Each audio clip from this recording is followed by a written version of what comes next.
नमस्कार, प्रणाम। मैं रिलाई किंग उर्फ नागेंद्र कुमार। देखिए, हमारे बारे में कुछ अफवाह फैलाया जा रहा है कि ये बंदा जो है ना 6 महीना जेल में सड़ेगा। तो मैं आपको बता देना चाहता हूं कि मैं अपनी टीम के बदौलत और खेसारी आर्मी के बदौलत मैं सही सलामत घर पहुंच गया हूं। आप सभी से निवेदन है कि गलत अफवाह न फैलाएं। मैं गया था और वापस आ भी गया। देखिए, कुछ कानूनी प्रक्रिया बढ़ गया था, लेकिन हमारे टीम के मजबूती के कारण मैं इतना जल्दी छूट गया। मैं सबसे पहले टीम को धन्यवाद देना चाहता हूं और अपने खेसारी आर्मी को बहुत बहुत धन्यवाद देना चाहता हूं। नमस्कार दोस्तों, मेरा नाम है धीरज और आप देख रहे हैं धीरज ऑफिशियल न्यूज। तो भैया, आज हम बात करेंगे उस लड़के के बारे में जो कि पवन सिंह ने पहले एफआईआर दर्ज करवाए, उसके बाद उस लड़के ने गिरफ्तार हो गया था। मैं उसी के आज बात करूंगा कि खेसारी भैया ने क्या ही पवन सिंह के फैंस को तमाचा मारे और पवन सिंह के मुंह पर तमाचा मारे हैं।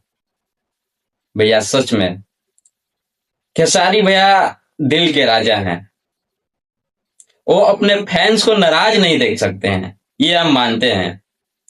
क्योंकि उस लड़के को हमको लगता है कि मतलब 24 घंटा भी नहीं हुआ उस लड़के को रिहाई हो गया। भैया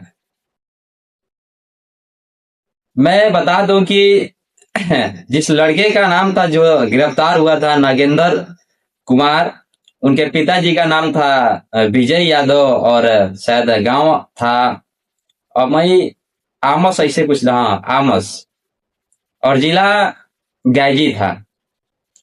उस लड़के का रिहाई हो चुका है, लेकिन भैया गजब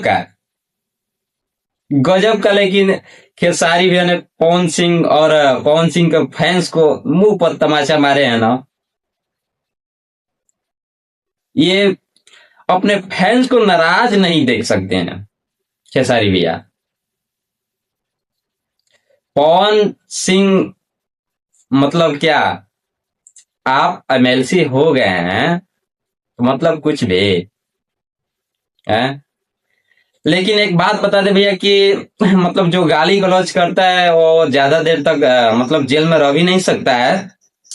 बस हमको लगता है कि 2 से 3 घंटा, हाँ 2 से 3 घंटा मिनिमम रखता है लोग, फिर छोड़ देता